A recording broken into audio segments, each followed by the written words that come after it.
कैसा गांव है, इस गांव की संस्कृति क्या है। टुकुचे विलेज एक बहुत प्यारा ही और सुंदर ऐतिहासिक गांव है जो नेपाल के मुस्तांग जिले में है। चलिए हम आपको आज सुनाएंगे टुकुचे गांव की असली कहानी। टुकुचे एक गांव जो हिमालय की गोद में बसा है। कई लोग मानते हैं कि इसे जापानियों ने बसाया, लेकिन सच्चाई इससे कहीं ज्यादा गहरी है। टुकुचे की पहचान सिर्फ उसके पत्थर के घरों और व्यापारिक इतिहास में नहीं छिपी, इसकी आत्मा तो छिपी है एक ग्लास 67 मीटर का ये पर्वत है, नीलगिरी पर्वत का बहुत ही नजदीक से भव्य दृश्य आप देख रहे हैं, जिसे हम दिखाने का पूरा प्रयास कर रहे हैं। यहाँ पर देखिए, यहाँ पर गेट पर दिया हुआ है वेलकम टू टुकुचे विलेज, और ये कुछ एंट्री है। चलिए हम देखते हैं अंदर। इस गांव की नींव सदियों पहले थकाली समुदाय ने रखी।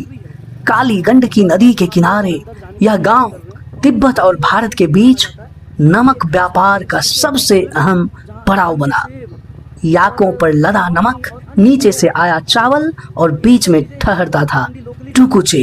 ठीक है, ताकि पर्यटक को स्वाद अच्छा लगे। अब आप अंदाजा लगाइए मैं किस चीज की बात कर रहा हूँ, आप समझ रहे होंगे। यहाँ न सिर्फ व्यापार फला, बल्कि सांभा गोम्पा जैसे मठों में धर्म और शांति ने भी अपना गांव हम घूमने आए हैं।